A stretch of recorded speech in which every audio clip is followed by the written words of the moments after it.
विरासत को अगर पुत्र संभाले तो ज्यादा बेहतर है बहू के मुकाबले।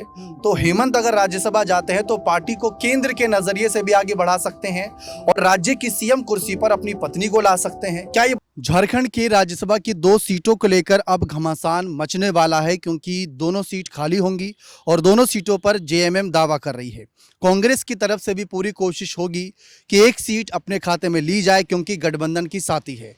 लेकिन इस बीच जेएमएम के खाते में अगर दोनों सीट आती है या एक सीट भी आती है तो हेमंत सोरेन किसको आगे करेंगे, क्योंकि शिबू सोरेन, स्वर्गीय शिबू सोरेन जो इस वक्त हम सबके बीच नहीं है और हाल ही में उनका निधन हुआ था, उनके निधन के बाद ये सीट खाली हुई। पारिवारिक गढ़ के नज़रिए से देखा जाए बहुत अहम सीट मानी जाती है, तो परिवार का ही कोई सदस्य जो है राज्यसभा में उनकी जगह उनकी विरासत का नेतृत्व कर सकता है। लेकिन वो कौन चेहरा होगा, इसी मुद्दे पर ज़्यादा चर्चा करते हैं राकेश जी से जो हमारे साथ मौजूद हैं कि क्या लगता है कि हेमंत किसके नाम पर दाव लगाएंगे। क्या खुद मुख्यमंत्री कुर्सी से इस्तीफा देकर अपने पिता की विरासत को संभालने के लिए राज्यसभा यानी केंद्र की ओर जाएंगे, दिल्ली की ओर जाएंगे, या किसी और को आगे करेंगे? क्या लगता है सर?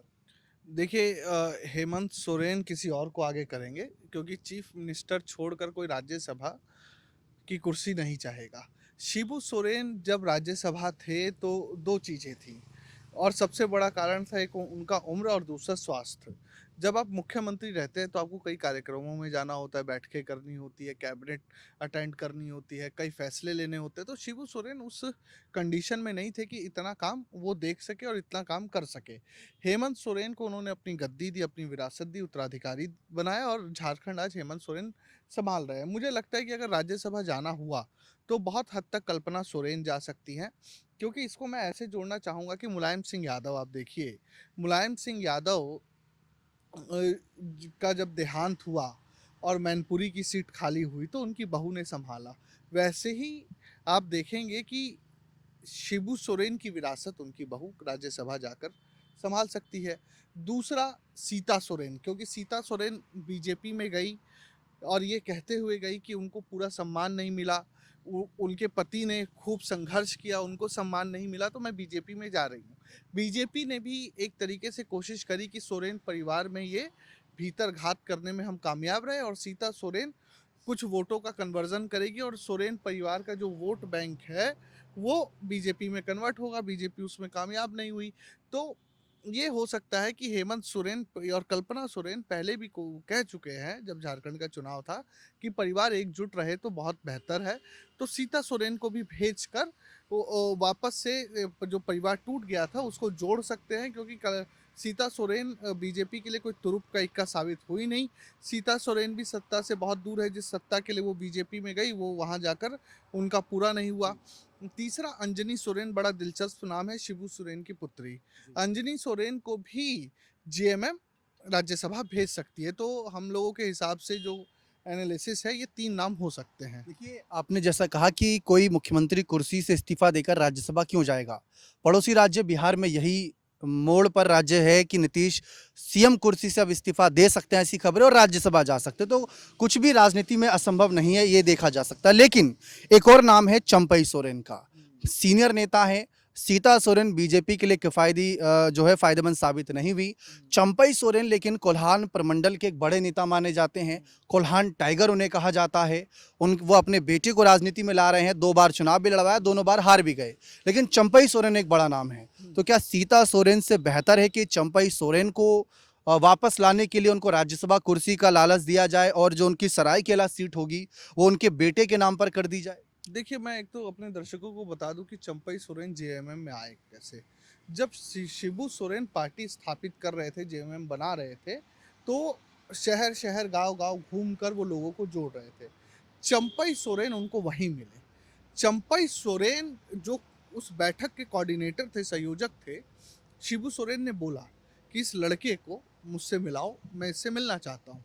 चंपई सोरेन को शिबू सोरेन जेएमएम में लेके आए और शिबू सोरेन के साथ वो जेएमएम के एक तरीके से कह सकते हैं कि फाउंडर मेंबर भी हैं। जिस कद के साथ शिबू सोरेन आगे बढ़े, चंपई सोरेन उनकी परछाई के साथ रहे और शिबू सोरेन कहीं ना कहीं इस बात के बहुत बड़े कारण थे कि चंपई सोरेन का जेएमएम में कद इतना अधिक बढ़ा। जब चंपई सोरेन ने बीजेपी से बगावत की तो आदिवासी सेंटिमेंट कहीं ना कहीं चंपई सोरेन से दूर हुआ। चंपई सोरेन से दूर हुआ, क्योंकि एक ये बात लग गई कि विश्वासघात कर गई जिस जेएमएम और जिस शिबू सोरेन और जिस सोरेन परिवार ने चंपई सोरेन को इतना बड़ा बनाया, वो उसी को छोड़ के चले गए।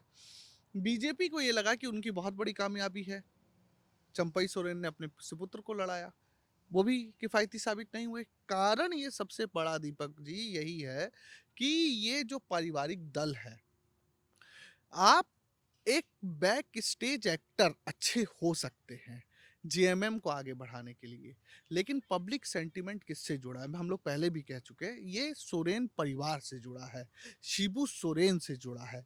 तो इस तरह के पार्टियों से अगर कोई बड़ा नेता आप तोड़कर अपने दल में लाते हैं तो बहुत किफ़ायती साबित नहीं हुए।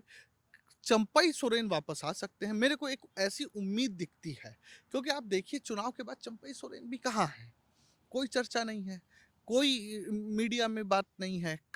अब अगर कल्पना सोरेन आती है, उनकी सीट खाली होती है, चंपई सोरेन के लिए उनके सुपुत्र को राजनीति में स्टैब्लिश करने का एक मौका मिल सकता है। तो पुत्र मोह में चंपई सोरेन, चाहे उनको कितना ही बेइज्जती का घूंट क्यों ना पीना पड़े, वो जेएमएम में अगर ये ऑफर मिलता है तो आ सकते हैं। देखिए, एक ये भी कयास लगाए जा रहे हैं कि जब 2024 के चुनाव के नतीजे आए थे तो उस वक्त हेमंत से ज़्यादा चर्चा कल्पना की थी कि कल्पना को सीएम बनाया जाए। उसके पीछे का कारण ये था कि हेमंत 5 महीने जेल में थे, कल्पना ने प्रचार किया था, कल्पना ने सुबह से लेकर दिन रात शाम जनता के बीच रही। हेमंत की जो सरकार बनी महिला वोट बैंक से बनी और वो कल्पना ने जोड़ी। कहा जाता है कि मैया सम्मान योजना बहुत कारगर साबित हुई। और जैसा कि हमने बात करी, पिता की विरासत को अगर पुत्र संभाले तो ज़्यादा बेहतर है बहू के मुकाबले। तो हेमंत अगर राज्यसभा जाते हैं तो पार्टी को केंद्र के नज़रिए से भी आगे बढ़ा सकते हैं और राज्य की सीएम कुर्सी पर अपनी पत्नी को ला सकते हैं। क्या ये बदलाव संभव है? देखिए, मेरे को नहीं लगता कि कल्पना सोरेन को अब इतनी बड़ी जिम्मेदारी दी जाएगी। कल्पना सोरेन ने मेहनत खूब की, जेएमएम को बनाए रखा, एकजुट किए रखा, लेकिन आपको ये समझना होगा कि एक्सेप्टेंस कल्पना सोरेन से अभी भी अधिक हेमंत सोरेन की है। हेमंत सोरेन के लिए ये और झारखंड को बचाए रखना हेमंत सोरेन की जिम्मेवारी है। अगर हेमंत सोरेन आ जाएंगे तो कहीं ना कहीं विपक्ष के पास ये मौका रहेगा कि जेएमएम में भीतरघात किया जा सके। लेकिन कल्पना जब पार्टी संभाल रही थी हेमंत की गैर मौजूदगी में और चंपई सीएम थे उस समय, तब भी कहीं ना कहीं बहुत अच्छे से जेएमएम को संभाले रखा। फिलहाल ये सब कुछ अभी कयासों पर है। 2 सीट ये बात तय है खाली है और दोनों सीटों पर आंकड़ों के मुताबिक महागठबंधन जो है जेएमएम, कांग्रेस और आरजेडी का, दोनों इन्हीं प्रत्याशियों की जीत होगी। अगर जो है क्रॉस वोटिंग नहीं हुई या कोई विधायक उस समय अब्सेंट रहा जिन्होंने वोट नहीं डाला तो बात की बात है, तो बीजेपी खेल करने के लिए कुछ ना कुछ दाव चलेगी। लेकिन ये तय है कि जेएमएम और महागठबंधन के खाते में ये दोनों सीट जाएगी। बस प्रत्याशी के नाम का इंतजार है कि वो कौन होगा और जो भी होगा, क्या कोई अन्य उपचुनाव भी देखने को मिलेगा, जैसा कि कल्पना के अगर इस्तीफा देती हैं गांडे सीट खाली होगी, फिर वहां से कौन लड़ेगा भी नहीं लड़ेगा, क्या सवाल है, ये सारे जो है आगे अन्य रिपोर्ट्स के माध्यम से आप सभी तक पहुंचाते रहेंगे। बशर्त यह है कि बने रहे प्रजाहित के साथ। बहुत बहुत शुक्रिया।